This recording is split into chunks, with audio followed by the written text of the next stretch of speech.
मरने के बाद इंसान के साथ क्या होता है और क्या मुर्दे ये जानते हैं कि उनके इर्द गिर्द क्या हो रहा है?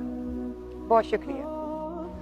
देखिए, हदीस क्लियर है कि बरज़ख जो है और इस दुनिया के बाद की जो दुनियाएं हैं उसके ऊपर मामलात किस तरीके से हैं। एक रूह जाती है तो नेक रूह, अल्लाह ताला हमें भी उसी तरीके से हमारे साथ भी मामला हो। ये बहुत ही जरूरी है कि आपको पता हो कि वहां पे नबी सल्लल्लाहु अलैहि वसल्लम ने शाह फरमाया कि वहां पे रूहें मिलती हैं आपस में और पूछती हैं कि क्या बना, उधर क्या चल रहा है। और खुदा न खास्ता एक रूह जब ये बता दे कि वो बंदा तो फौत हो चुका है, यहाँ पे क्यों नहीं पाएगा, तो पता चल जाता है कि वो फिर दूसरे मामले उसके साथ खराब हो गया मामला, क्योंकि वो फौत हो चुका है मगर आप लोगों को नहीं मिला।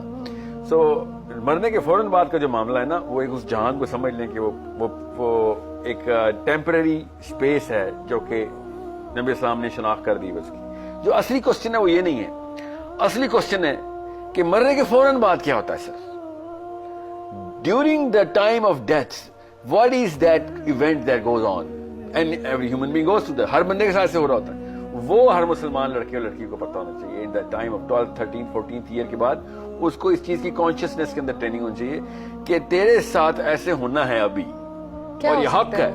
क्या होगा मैं बता रहा हूँ कि जैसे ही तेरी रूह निकलेगी तो दो फरिश्तों ने तुझे जिस तरीके से रिसीव करना है ना, रिसीव करना है, वो बताएगा कि तेरे साथ होने क्या वाला है। वो अगर तुझे इज्जत के साथ और they will take care of you, पता चल जाएगा कि मामला ठीक है, क्योंकि उन्होंने तेरे रब की हजूर तुझे पेश करना है अभी और फिर वापस होनी है उस जहान में जहां पे मैंने अभी बताया। और अगर उन्होंने उस तरीके से बात की तेरे बारे में उन दो फरिश्तों ने कि जिनमें कोई इज्जत का कोई अंसर ना हुआ और बेरुखी हुई, तलखी हुई, तो पता चल जाएगा कि तेरी कहीं पे आगे अभी भी तुम्हारी शामत शुरू है, अभी तो शुरू है। That event is so big, उसके कैरिकेचर बनाने पड़ेंगे जहनों के अंदर, बच्चों के जहनों के अंदर कि भाई ये है रियलिटी। एक पूरा सिस्टम है जो कि अल्लाह ताला ने कायनात का सेटअप किया हुआ है। वो फरिश्ते उस सिस्टम को किस तरीके से कहां पे तैनात हुए हैं, उनमें से दो फरिश्ते ही वो वाले क्यों आते हैं, वो कौन है, उन फरिश्तों का मामला, उस सलूक का मामला क्यों किया और ऐसा मामला आपके साथ क्यों करेंगे वो, उस क्यों के पीछे इस्लाम जवाब है। उस तब कहीं जाके इस्लाम अपनी हैसियत और रियलिटी में आएगा हमारे पास। हम उस जहान की बात ही नहीं कर रहे। हर नबी आके वो जहान की HD पिक्चर दिखाई जा रहा है, रोज आखिरत की बात, रोज आखिरत, हम उस जहान को भूल चुके। इसलिए हमारे पास इस वक्त इतना कैजुअल ले लिया कि खैर है अगर कोई गलती कर ली तो, और उसके पीछे नफ्सियाती साइकिल है कि हम कहें अल्लाह तो रहीम है। नाउज़ बिल्लाह, हमें ही पता चला अल्लाह ही रहीम है, साहबा को नहीं पता चला अल्लाह रहीम है। वो डरते कांपते रहे कि हम पकड़े ना जाएं। मतलब उनके ऊपर कुरान आया और उनको नहीं पता चला अल्लाह रहीम। हमने बहाना क्या फिट किया हुआ कि हम तो सब कुछ कर लें तो अल्लाह तो माफ कर देगा। सो इन फरिश्तों का जो इंतजाम है उसको रिवर्स इंजीनियर करके इंसानों के इंतजाम में आए।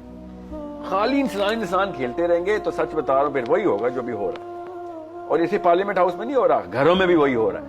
हर घर में भी जिसको ताकत मिलती है वो कमजोर को पकड़ के डंडा मार देता है। वो अपना असूल अपनी मर्जी से साबित करने की कोशिश करता है। अल्लाह के असूल नहीं लगाता घरों में भी, वो चाहे वो औरत हो चाहे मर्द हो। चूंकि मर्दों को ज्यादा ताकत मिलती है तो पूछे 1000 का सैंपल ले किसी बड़े शहर से लेके गांव का। मैं अभी बता रहा हूं 900 औरतों ने नहीं कहा कि मुझे तलाक चाहिए तो मेरा नाम बदल देना। 900 बच्चों ने ना कहा कि मरने का वेट करें अपने बाप का, प्रॉपर्टी के पीछे बैठे हुए खाली मेरा नाम बदल देना।